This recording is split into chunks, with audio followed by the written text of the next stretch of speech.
Hey guys, welcome to the Alchemist Show, a show about anything and everything.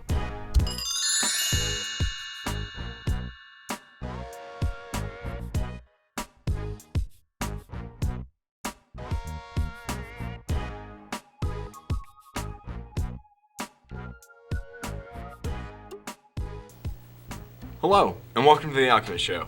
I am Josiah Thompson, and this week we will talk about some upcoming movies or the things that has happened at the Oscars. For upcoming movies that will be released, I will talk about 3 of them. One of them is called Run All Night. The movie stars Genesis Rodriguez, Liam Neeson, Joel Kinnaman, and Vincent D'Onofrio. The director is Jaume Collet Serra, also known for filming the movie Unknown. The movie is about an aging hitman who is forced to take on his brutal former boss to protect his estranged son and his family. The movie will be released on March 13th. I think this will be an okay movie. Nothing spectacular. To me, it just looks like another Taken movie.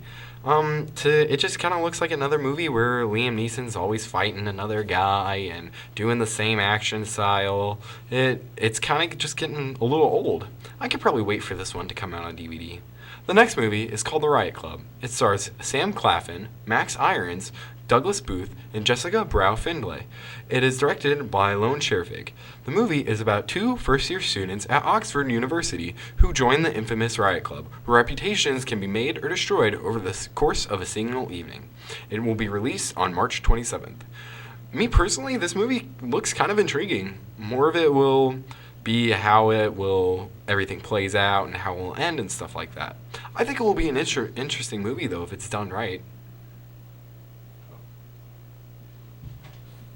The next movie is called While We're Young. It stars Naomi Watts, Amanda Seyfried, Ben Stiller, and Adam Driver. The director is Noah Baumbach. The movie is about a middle-aged couple's careers and marriage are overturned when a disarming young couple enters their lives. The movie will be released on March 27th. I think this will be a pretty good movie. Ben Stiller can make some pretty good comedies, and I think this will be one of them. I don't think it will be just some pointless comedy, but one that will have some heart, but will make you laugh at the same time. Hey guys, you're listening to Hannah. Today I'm going to tell you about a few movies that I'm looking forward to seeing. The first movie is Age of Adeline, stars Blake Lively and Harrison Ford. It'll be directed by Lee Toland Krieger. Age of Adeline was written by J. Mills Goodloe and Salvador Pascauts. The movie is about a young woman who was born in the turn of the 20th century. After a severe accident, she's rendered ageless. After years of solitary life, she meets a man who might be worth losing her immortality. This movie seems very inspirational to me because she meets the man that she was once in love with, but now he's an older gentleman, and she's still the same age she was. Adeline has a daughter that knows about her not growing old, and I think the moments that they share together are very bittersweet. The second movie on my list is Cinderella. It'll be coming to theaters March 13th. Cinderella is rated PG, and it is an adventure, drama, and family movie. It was written by Chris Weitz and directed by Kenneth Branagh. The movie will star Lily James, the live-action retelling of the classic fairy tale about a servant girl who meets a charming prince one day is marvelous. Cinderella has always been one of my favorite fairy tales. What girl wouldn't love a fairy godmother? Cinderella has 2 terrible stepsisters and a wicked stepmother. They treat her with zero respect and make her do everything around the house. To find the prince a wife, the king decides to throw a ball, which the whole town is invited to, but Cinderella's stepmother will do anything in her power so she will not be able to go. In some ways, this is like the classical Cinderella fairy tale, but there's much more truth revealed this time. From watching the trailer, I can definitely say that I'm beyond excited to see this movie, and I think that it will be my favorite Cinderella story yet. Do You Believe is a drama film that will be coming to theaters on March 20th. The movie was written by Chuck Konzelman and Carrie Solomon. It will be directed by Jonathan Gunn. The film will star Teddy McKinley and Mira Sorvino. A dozen different souls, all moving in different directions, and all longing for something more. As their lives unexpectedly intersect, they each are about to discover there's power in the cross of Christ, even if they don't yet believe it. When a local pastor is shaken to the core by the visible faith of an old street corner pastor, he is reminded that true belief always requires action. His response ignites a faith-filled journey that powerfully impacts everyone it touches in ways that only God could orchestrate. This is really more than a movie. It's a question that we must all ask ourselves. Do you believe? I think this movie is going to be extremely moving and inspirational. I would encourage anyone to go and see it. I'm Braden Boyer, and I'll be telling you about the movies coming out in theaters on March 20th. The first movie on the list is Danny Collins, a comedy drama. Danny Collins is an aging rock star who decides to turn his life around when he discovers a 40-year-old letter that has been written to him by John Lennon, the main singer of the group band The Beatles. This movie is being directed by Dan Fogelman, and who has been known for directing Tangled, Cars, and Crazy Stupid Love. The actors that will be in this movie will be Al Pacino, Josh Peck, and Jennifer Garner. Next on the list is The Gunman, which is an action crime drama. A former Special Forces soldier and military contractor named Jim Terrier is suffering from PTSD. He tries to reconnect with his longtime love, but first must go on the run from London to Barcelona and across Europe in order to clear his name. This movie is being directed by Pierre Morel, who is known for Taken and The Transporter 1 and 2. The actors that will be in this movie will be Sean Penn, Javier Bardem, and Melina Matthews.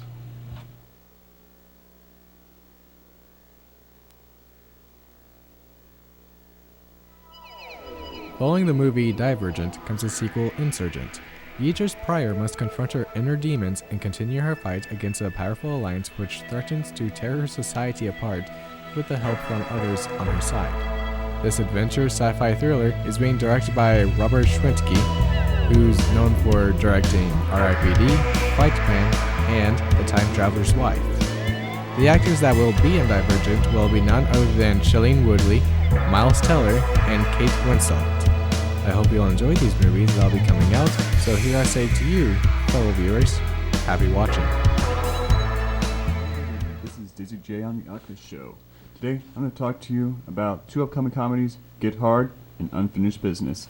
You can see both these movies in theaters this month. To start, Get Hard is about the character James King, played by Will Ferrell, seeking the aid of Darnell Lewis, played by Kevin Hart. James is charged with fraud and faces time in the pen, that's prison for layman terms. Out of fear for his well-being, he turns to Darnell, a friend of his whom he believes served time. The thing is, Darnell was never in prison. So we have two people who have never been incarcerated trying to prepare one of them with the false preconception that the instructor is prison hard. This movie will be in your theaters on March 27th, rated R. Next up on our list is Unfinished Business. Vince Vaughn plays Daniel Truckman, a small business owner who has the opportunity to make the biggest deal of the lives of himself and his two associates, Mike Pancake, played by Dave Franco, and an elderly gentleman, played by Tom Wilkins. They travel to Europe to close the deal, being constantly intercepted by both Daniel's previous boss, trying to close the same deal, and relentless distractions, most of which our producer, Mr. Stan Cook, won't let me say on this podcast. This movie comes out on the 6th of March, rated R. For more information on these movies, go to the International Movie Database. That's imdb.com. White God is the story of a girl's love for her dog. After Lily's father stranded her dog, Hagen, in the streets, the both of them go through many hardships trying to find each other. See the film that New York Times calls fierce and beautiful, and Variety calls masterful. This is White God, rated R, in select theaters on March 27th. Hello listeners, this is Danny Fortner, and today I'll be reviewing some movies that I found quite interesting. Up first is Chappie. Now this movie is about how in the near future, crime is patrolled by an oppressive, mechanized police force. But when one police droid, Chappie, is stolen and given new programming, he becomes the first robot with the ability to think and feel for himself. Now this movie stars Hugh Jackman, Sigourney Weaver, Charlotte Copley, and Dev Patel. It was directed by Neil Blomkamp and produced by Ben Weisbrand. This movie was funded by Columbia Pictures and Sony Pictures Entertainment, along with many others. And so far, I can't wait until this movie comes out. Along with having a few of my favorite actors in it, this movie looks amazing and the storyline is great. It looks really futuristic but yet modern at the same time.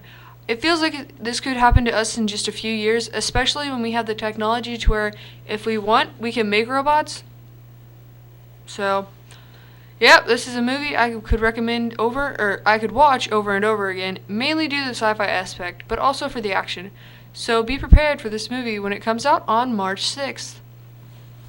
Up next is Kumiko, the treasure hunter. But not least, Now this movie is about a jaded Japanese woman that discovers a hidden copy of Fargo on VHS. Believing it to be a treasure map indicating the location of a large case of money, she goes along with it. Now, this movie stars Rinko Kikuchi, Nobuyuki Katsubi, and Shirley Vernon. It was directed by David Zellner and produced by Alexander Payne. It was funded by Lila 9 Productions and Ad Hominem Enterprises. This is yet another movie I can't wait to see. It's mainly meant to be a drama, but after watching the trailer, I feel it's going to be funny too. It's not every day someone goes in search for a treasure based off of a movie. Plus, I really like foreign films, especially Japanese ones, so I know I'm going to enjoy watching this, and I hope you do too. This movie comes out on March 20th. and last but not least, Man from Reno. This movie starts off in a small town just south of San Francisco, where Sheriff Paul Del Morel is driving home through the fog when he accidentally hits a pedestrian, a lone Japanese man. However, before an investigation can take place, the man disappears from the hospital without a trace. At the same time, Japanese mystery author Aki Akahori takes a trip to San Francisco in order to escape the press tour for her latest book, a potboiler in her world-famous Inspector Takabe series. Feeling lonely and vulnerable, she begins a romantic affair with the mysterious Japanese traveler from Reno. And her new lover is charismatic and charming, but abruptly disappears from the hotel, leaving behind his suitcase and a trail of questions. Now, this movie stars Ayako Fujitani, Pepe Serna, and Kazuki Kitamura. It was directed by Dave Boyle and produced by Nelson Shang. This movie is funded by 11 Arts and Tiger Industry Films. The trailer for this movie has already made me impatient for when it's released. It looks like it's going to be a great movie, especially for those mystery fanatics.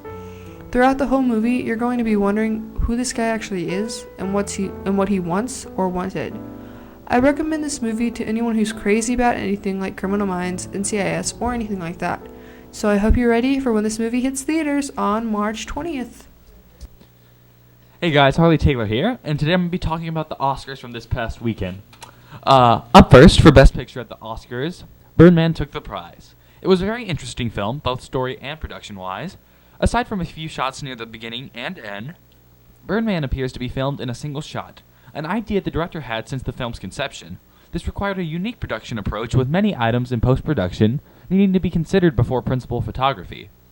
The script took 2 years to write. The cast went through several weeks of difficult rehearsals, and during shootings, many takes were cut for the smallest mistakes. It was filmed in New York during the spring of 2013, with a budget of $16.5 million, financed by New Regency and Fox Searchlight Pictures. The film premiered the following year in August, where it opened the 71st Venice International Film Festival. Up next, taking Best Animated Picture, and rightly so, is Big Hero 6. It's a 2014 American 3D computer-animated superhero action comedy film produced by Walt Disney Animation Studios. It is the 54th film in the Walt Disney Animated Classics series, and is inspired by the Marvel Comics superhero team of the same name. Directed by Don Hall and Chris Williams, the film tells the story of a young robotics prodigy named Hiro Hamada, who forms a superhero team to combat a masked villain. The film features the voices of Ryan Potter, Scott Adsit, and many others. Big Hero 6 premiered 27th in at Tokyo International Film Festival on October 23, 2014. Worldwide, it grossed over $546 million in box offices. Earlier this week, at the Oscars, the winner for Best Original Song was taken by John Legend and Common for their song Glory. As images of the Civil Rights Movement and the March on Selma appeared in the background, Common and John Legend performed the song shortly before their win. A chorus joined them on stage, slowly marching to simulate civil rights protesters. David Oyelowo, who played Martin Luther King Jr. in the film, was brought to tears from the amazing performance. Common called me and asked me to help him write the song, Legend said. He threw out some title ideas, and one was Glory. As soon as I heard that word, it inspired me to write the chorus. I really thought about the music I grew up on, which was gospel, and how important it was in the civil rights movement. So many of our great soul artists grew up in the church, and I did too. And I think understanding that the connection between the spiritual and the secular and putting that into music is an important part of what we do. The duo has performed the song at many high-profile events in the recent months, none more so than a stirring rendition at the Grammys earlier this month. Beyoncé introduced the song with a booming emotional performance of the gospel standard, Precious Lord, Take My Hand. This is what I live for, Common said before the Grammys. This is what I want to do as an artist, and this is who I want to be as a person. To be able to speak up and say things that can impact people's lives and things that can be inspiring to human beings. Hi, this is Andy. I'm here to talk about Oscar 2015. First, let's just say this year's Oscar didn't contain any big surprises, but you'll likely to remember it as the one where political took central stage. Host Leo Patrick Harris set the ball rolling when he used the opening line to refer to Oscar's So White debate. Leo said, "Tonight we honor Hollywood's best and brightest stars." It was debate over the lack of diversity had began when transparent all this year's 20 acting nominees were white. And after the Sony Picture email hack revealed that Jennifer Lawrence and Amy Adams earned less than their male co-stars. Patrick Arquette used her best supporting speech to call for equal rights for women. Saying the audience, Jennifer Lopez responded with delight and clapping and punching the air. The biggest highlight of Oscar 2015 is probably when Lady Gaga performed melody of songs from The Sounds of Music. Dame Julie joined the singer on stage to celebrate the 50th anniversary of the film. After a clip of the movie, Lady Gaga appeared in a white dress to perform a melody featuring the sounds of music, My Favorite Things, Climb Every Mountain. Dame Julie then appeared and was given an emotional welcome from Poke Face singer, before recalling her glorious memory of making the 1965 classical film. Dame thanked Lady Gaga and said it was hard to believe that 50 years has gone by since the glorious film. Twitter, when Gaga, as one user put it, it brought tears to their eyes. Home is an animated movie that is set to release on March 27th. It will be using the voice of Jane Parsons as O and Rihanna as Tip. O is a lovable misfit from another planet. He lands on Earth and finds himself on the run from his own people. He then forms an unlikely friendship with a girl named Tip. Through their journey, they discover the true meaning of the word home. Thanks for listening to The Alchemist Show, a student-produced broadcast from the PN Digital Media class at the Perryville Area Career and Technology Center.